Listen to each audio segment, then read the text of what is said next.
ದರ್ಶನ್ ಕೇಸ್ನ ಟ್ರಯಲ್ ಅನ್ನು fast track ನಲ್ಲಿ ಮಾಡಬೇಕು ಅನ್ನುವಂತಹ ಅಭಿಪ್ರಾಯ ಸಾರ್ವಜನಿಕವಾಗಿ ವ್ಯಕ್ತವಾಗ್ತಾ ಇದೆ. ಇನ್ನೊಂದು ಕಡೆಗೆ ಪೊಲೀಸ್ ಇಲಾಖೆಯಿಂದ ಕೂಡ ಸರ್ಕಾರಕ್ಕೆ ಈ ಕುರಿತು ಮನವಿ ಹೋದ ಬೆನ್ನಲ್ಲೇ ಈ ವಿಚಾರಕ್ಕೆ ಸಂಬಂಧಪಟ್ಟಂತೆ ಫಾಸ್ಟ್ ಟ್ರ್ಯಾಕ್ ಕೋರ್ಟ್ ರಚನೆಗೆ ಪ್ರಕ್ರಿಯೆ ಆರಂಭ ಆಗ್ತಾ ಇದೆ. ಕಾನೂನು ಇಲಾಖೆ ಎಜಿ ಅಭಿಪ್ರಾಯ ಸಂಗ್ರಹಕ್ಕೆ ಸರ್ಕಾರ ಈ ವಿಚಾರವಾಗಿ ಮುಂದಾಗ್ತಾ ಇದೆ. ಸೋಮವಾರದ ಒಳಗೆ ವರದಿ ಸಲ್ಲಿಸುವಂತೆ ಸಿಎಂ ಸೂಚನೆಯನ್ನು ಕೊಟ್ಟಿದ್ದಾರೆ.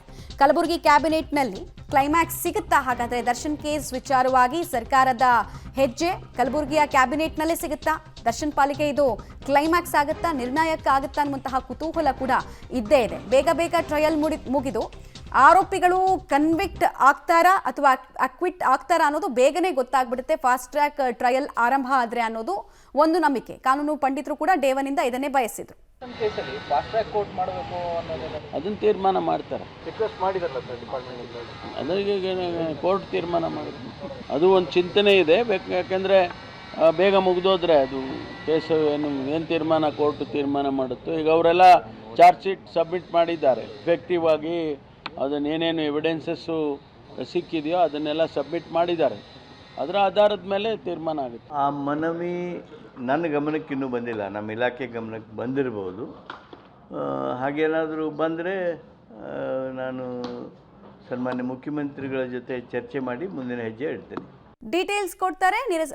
ಸಂಪರ್ಕದಲ್ಲಿ ಸಿಗ್ತಾ ಇದ್ದಾರೆ ರವೀಶ್. ಈಗ ಫಾಸ್ಟ್ ಟ್ರ್ಯಾಕ್ ಕೋರ್ಟ್ ವಿಚಾರದಲ್ಲಿ ಸರ್ಕಾರದ ಚಿಂತನೆ ಏನಾಗ್ತಾ ಇದೆ? ಮನವಿ ಬಂದಿಲ್ಲ ಅಂತ HK ಪಾಟೀಲ್ ಹೇಳ್ತಾ ಇದ್ದಾರೆ. ಡಾಕ್ಟರ್ ಜಿ ಪರಮೇಶ್ವರ್ ಚಿಂತನೆ ಬಗ್ಗೆ ಹೇಳ್ತಾ ಇದ್ದಾರೆ. ಸೊ ಏನಾಗುತ್ತೆ? ಕಲಬುರಗಿಯ ಕ್ಯಾಬಿನೆಟ್ ಸಂಪುಟ ಸಭೆಯಲ್ಲೇನೆ ಎಲ್ಲವೂ ಕೂಡ ನಿರ್ಣಾಯಕನ ಕ್ಲೈಮ್ಯಾಕ್ಸ್ ಅಲ್ಲಿ ತನಕ ನಾವು ವೇಟ್ ಮಾಡಬೇಕಾಗತ್ತಾ? ಹೇಗೆ ಮಮತಾ? ಪ್ರಮುಖವಾಗಿರ್ತಕ್ಕಂಥದ್ದು ನಿನ್ನೆ ಕೇಳದಂತ ಸಂದರ್ಭದಲ್ಲಿ HK ಪಾಟೀಲ್ ಅವರು ರಿಯಾಕ್ಟ್ ಮಾಡಿರ್ತಕ್ಕಂಥದ್ದು. ನಿನ್ನೆ ಬೆಳಿಗ್ಗೆ ದಯಾನಂದ್ರ ಅವರು ಫಾಸ್ಟ್ ಟ್ರ್ಯಾಕ್ ಕೋರ್ಟ್ ಬಗ್ಗೆ ಮನವಿ ಮಾಡಿದ್ದೀವಿ ಅಂತ ಹೇಳಿದ್ರು. ಹಾಗಾಗಿ ಇನ್ನೂ ಕೂಡ ಅವ್ರಿಗೆ ತಲುಪದೇ ಇರ್ಬೋದು. ಆ ಕಾರಣಕ್ಕೋಸ್ಕರ HK ಪಾಟೀಲ್ ಆ ಹೇಳಿಕೆ ಕೊಟ್ಟಿರ್ಬೋದು. ಆದ್ರೆ ಈಗ ಬಂದಿರತಕ್ಕಂಥ ಮಾಹಿತಿ ಪ್ರಕಾರ, ಇವತ್ತು ಬಂದಂತಹ ಬೆಳವಣಿಗೆಗಳ ಪ್ರಕಾರ ಸರ್ಕಾರ ಒಂದು ಪ್ರಕ್ರಿಯೆಯನ್ನ ಆರಂಭಿಸ್ತಾ ಇದೆ ಅನ್ನೋ ಮಾಹಿತಿ ಲಭ್ಯ ಆಗ್ತಾ ಇದೆ.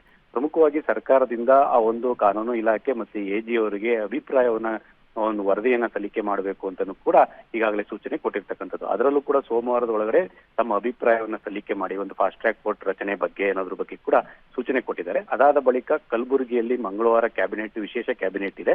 ಆ ಸಂದರ್ಭದಲ್ಲಿ ಸರ್ಕಾರ ಅಧಿಕೃತ ತೀರ್ಮಾನವನ್ನು ತೆಗೆದುಕೊಳ್ಳುವಂತ ಸಾಧ್ಯತೆ ಇದೆ. ಯಾಕೆಂದ್ರೆ ಕೋರ್ಟ್ ನಲ್ಲಿ ಆದಂತಹ ಸಂದರ್ಭದಲ್ಲಿ ಎಲ್ಲೋ ಒಂದ್ ಕಡೆ 5-6 ವರ್ಷ ಒಂದು ರೀತಿಯಲ್ಲಿ ಈ ಒಂದು ಕೇಸ್ ಎಳೀಬಹುದು ಅನ್ನೋ ಆತಂಕವೂ ಕೂಡ ಇದೆ. ಜೊತೆಗೆ ಈ ಸಂದರ್ಭದಲ್ಲಿ ಸಾಕ್ಷಿಗಳನ್ನು ಒಟ್ಟುಗೂಡಿಸಿ ಆ ಒಂದು ವಿಚಾರಣೆಯನ್ನ ನಡೆಸುವಂತಹ ಸಂದರ್ಭದಲ್ಲಿ ಬೇರೆ ಬೇರೆ ರೀತಿಯ ಒಂದು ಟರ್ನ್ ತೆಗೆದುಕೊಳ್ಬಹುದು ಅನ್ನೋ ಆತಂಕವೂ ಕೂಡ ಪೊಲೀಸರಿಗಿದೆ. ಆ ಕಾರಣಕ್ಕೋಸ್ಕರವಾಗಿ ಬಹಳಷ್ಟು ಬೇಗ ಶೀಘ್ರವಾಗಿ ತ್ವರಿತಗತಿಯಲ್ಲಿ ಈ ಒಂದು ಕೋರ್ಟ್ ನಲ್ಲಿ ಫಾಸ್ಟ್ ಟ್ರ್ಯಾಕ್ ಕೋರ್ಟ್ ನಲ್ಲಿ ವಿಚಾರಣೆ ಆಗಬೇಕು.